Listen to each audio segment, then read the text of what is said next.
Hey everybody, Pandy here of Pandy's Hair Candy and More. How's everybody doing? It is Sunday evening, August 4th, and this weekend is officially coming to a close. We got work tomorrow, Monday morning, and I am here, y'all, with another quick TV review. Tonight I'm going to be talking about Queen Sugar. I fell off a little bit and I missed episode 6. So I'm going to kind of give a recap and summarize on where we are currently, and that is Queen Sugar, episode 7, and it was titled Of Several Centuries. Now, this episode basically began with Nova on her book tour. She was getting the whole first class red carpet treatment. She is being chauffeur driven to one of her press tour stops on her book tour, of course. And as she pulls up in her chauffeur driven vehicle, she has a personal producer waiting for her at the door. Now, as she arrives and she steps out, the new producer springs on her once she gets inside to get settled that they have discovered some new information in her genealogy, and that basically it appears to be a little bit more complicated than they initially thought.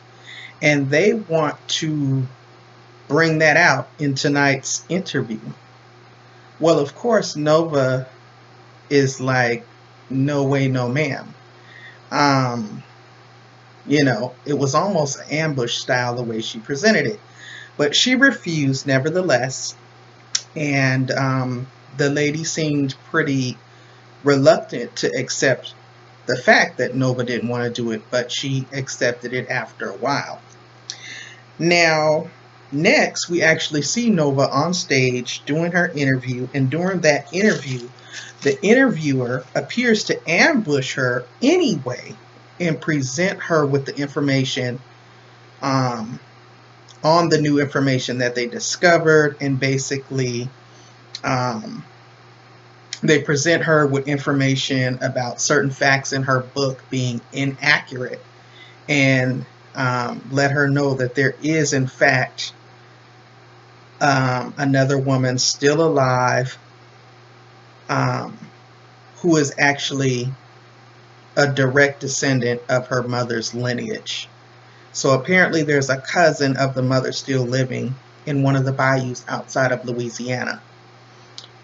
And even after she told the producer she didn't want to do it, the interviewer decided, I don't give a dang, I'm gonna ambush her with this live on camera during the interview, and that's exactly what he proceeded to do.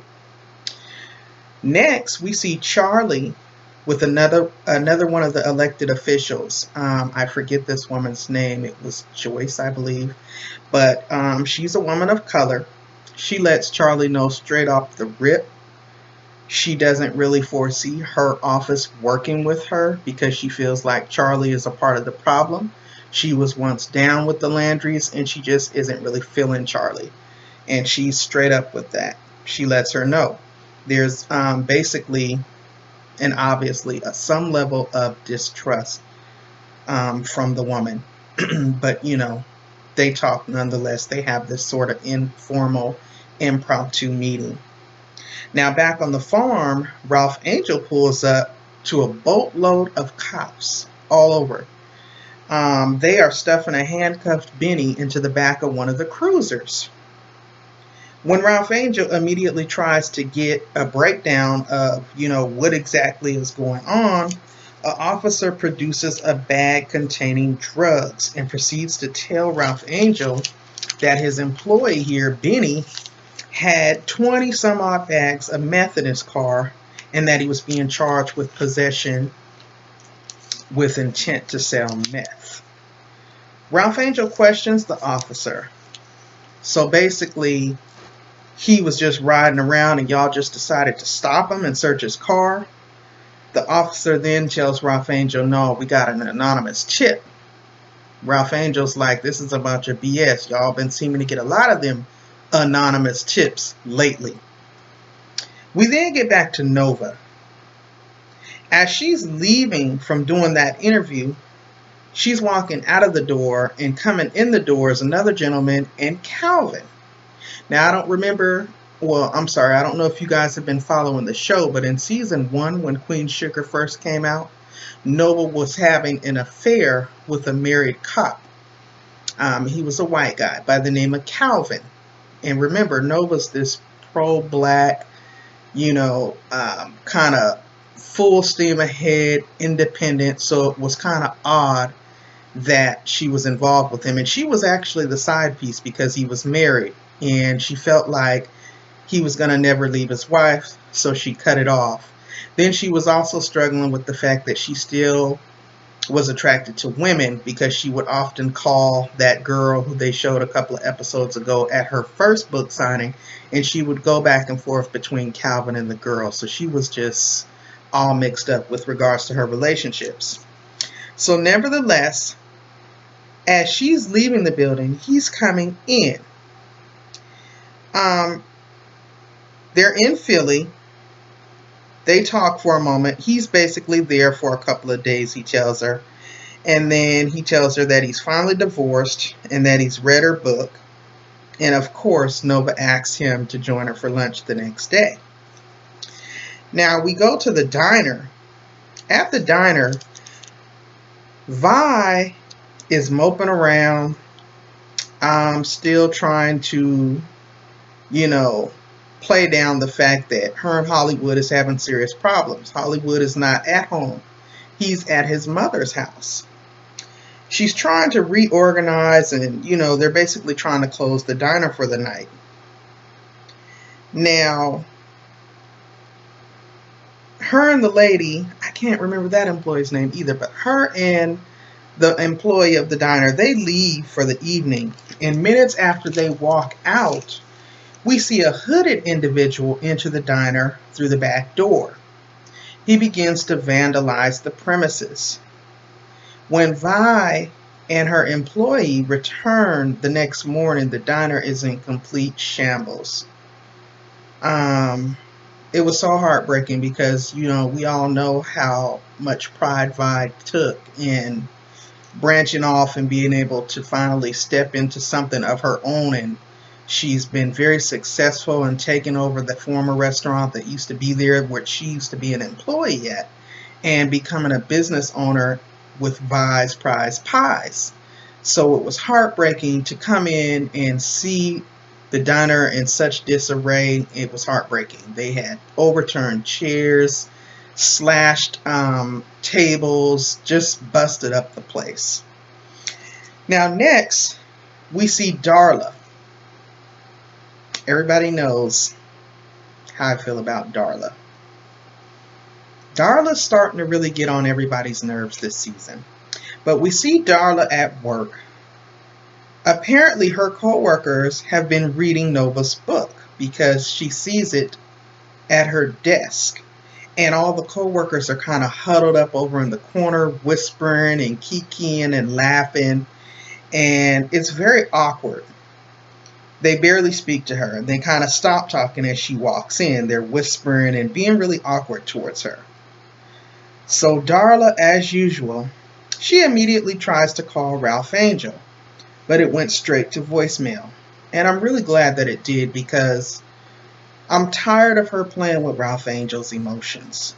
1 minute she wants him to back off and give her 50 feet so that she can move forward with dating. And then when he starts to back off, as soon as you run into a problem, you calling on him to solve it. I mean, make up your mind. So anyway, like I said, the phone call went straight to voicemail. She tends to use Ralph Angel as a crutch, and she's very codependent on him. And right now, Ralph Angel's at a place in his life where he's trying to move on. He's trying to be a better man. He's trying to be a better father. Even though Blue is not his biological son, he's raised that boy and he loves that boy, and he's just trying to move on with his life. That cute attorney lady, They're trying to establish a relationship, and he ain't got no time for Darla to be coming back in the picture with this foolishness and trying to drag him back in emotionally. So, nevertheless, I digress. I ranted. Um, but he's trying to just be an overall productive member of society, and here go Darla with the foolishness. Now, the next day, we see Nova and Calvin meet up for that lunch date, and they're talking and whatnot. And he tells her that, he left the firm. I mean, not the firm, but the police department. He left the police department. He is now a small business owner of a small security firm. He does private clients, and the gentleman that she saw him walk in with was actually one of his clients, and that he was just there on business for a few days, and then he's back to Baton Rouge. Next, we see Micah and Charlie arrive at the diner, basically to help Aunt Vi out and sort of assess the damages, of course, and basically to make sure that Auntie Vi is doing okay. They offer to help her clean up things, and when Charlie mentions Hollywood, have you called him? What does Hollywood say? Is he on his way back? Because, of course, she's not being straight up with them. She's got them thinking that he's just gone to go check on his mother, when really she told him she needed space. They're not fully aware of what's going on. She tries to change the subject, and then in comes Mr. Prosper with another gentleman, and they all pitch in to help clean up. Now, meanwhile, Ralph Angel and his new girlfriend, the attorney lady, they're sitting down with Benny. They're going over. Great. Now that I'm doing a live, y'all, I want to get all kind of alerts. I'm sorry. But getting back to what my notes are saying. They're sitting down with Benny. And of course, Ralph Angel is as hot as fish grease because he automatically suspects that the Landry / the Boudreaux are behind everything. He feels like it's all intentional because first Charlie's clinic was raided with the ICE agents a couple episodes ago. Then Benny's arrest with the Planet drugs.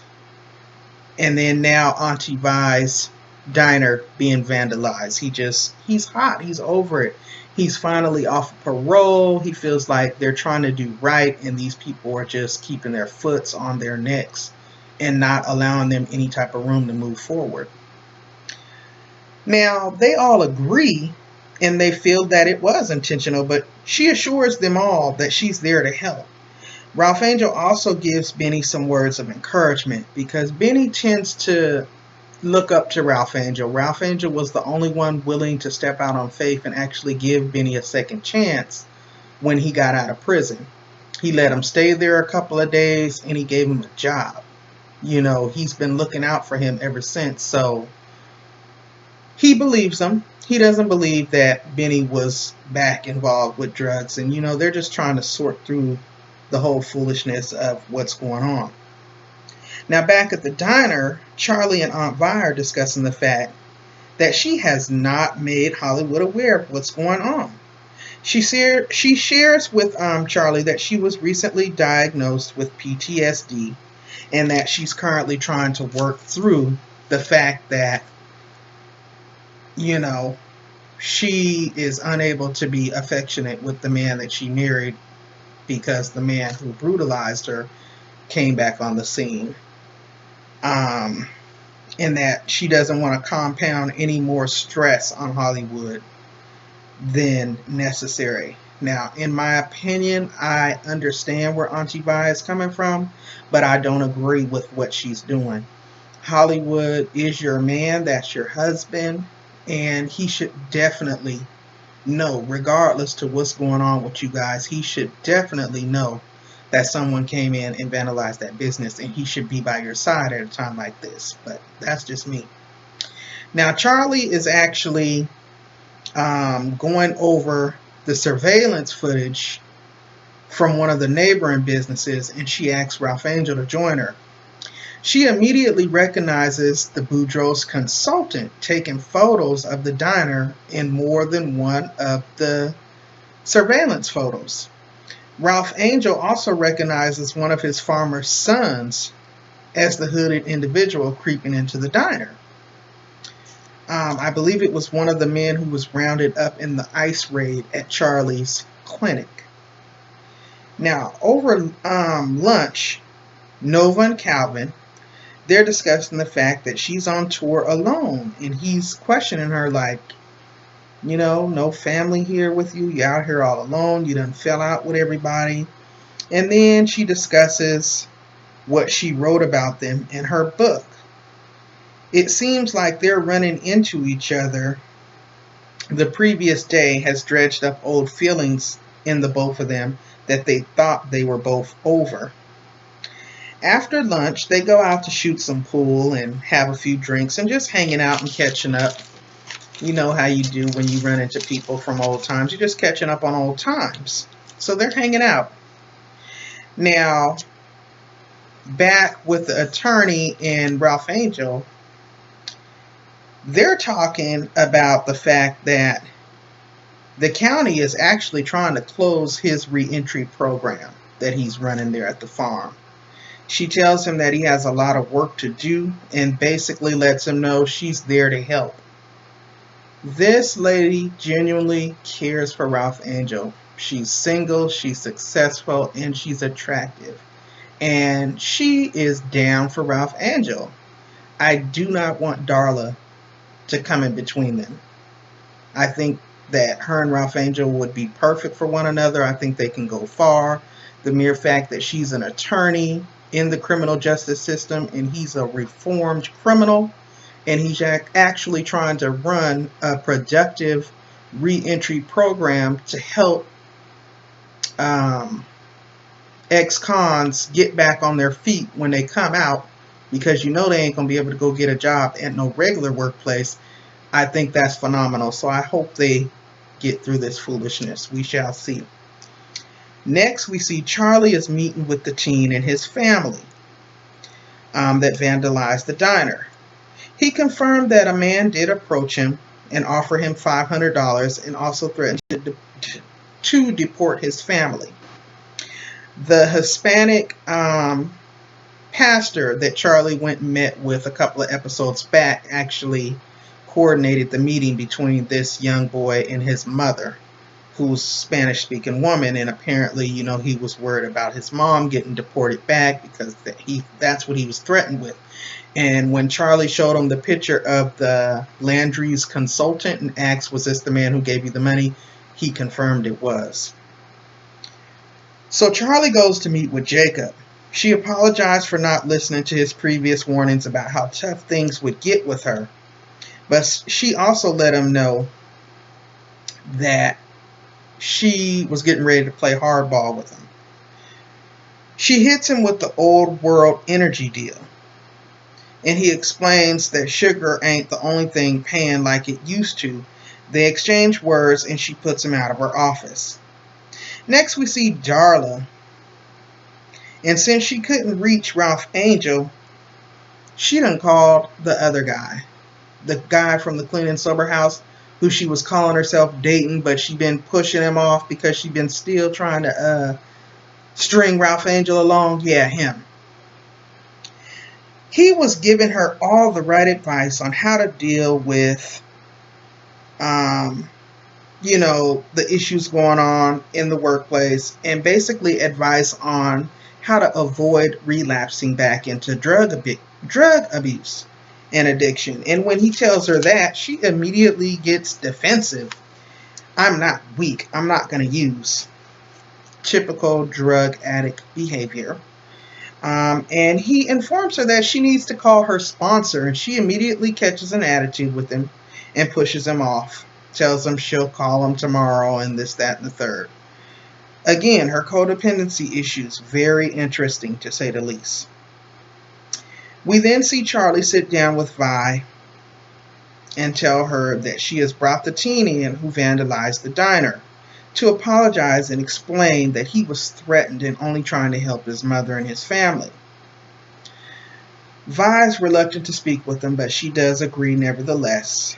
And she tells him, we gonna work through this old school. You gonna work this off 3 times a week.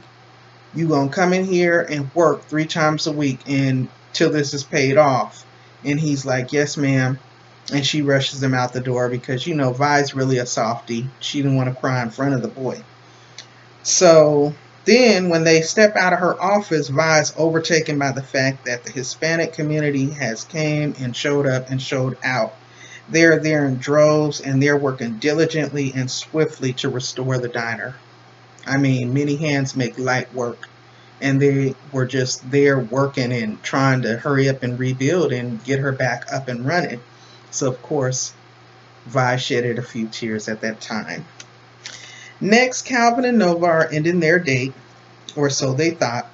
She again apologized to him for the way she treated him, and likewise he apologized for not being able to commit to her at the time that they were dating. Charlie holds a silent protest / press conference as she is running for the city council position. She is there and joining forces with the other city council member to fight the energy company.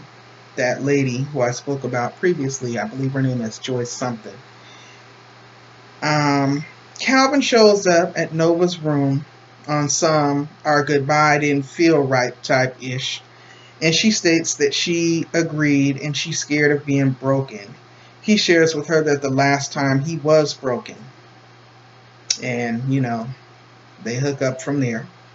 Micah and Charlie are reviewing photos from the earlier protests, and he's encouraging her to use some of the photos from her campaign for her campaign. And she's like, I don't want to do that, Micah, because I really don't want people to feel like this was political.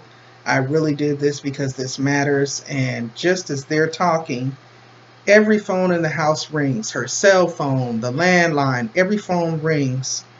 And judging by her reaction and strain, Micah's like, Mom, what's wrong? What happened? And it was someone on the other end telling her that the sugar mill is on fire right now.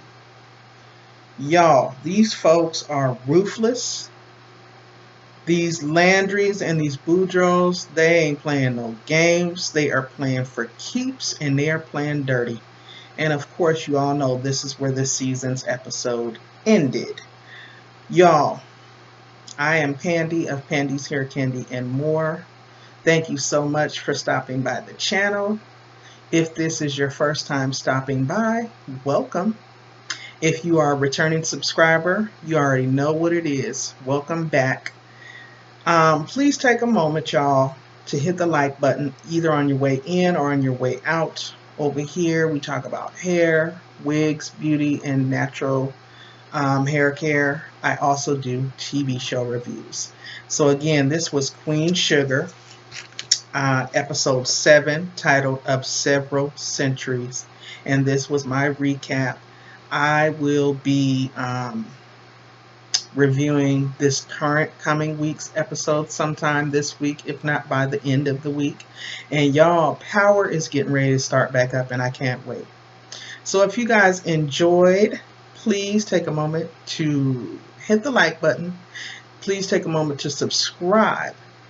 It is free 99. It doesn't cost you anything. And please tap on the notification bell so you can be notified when I upload new videos to the channel.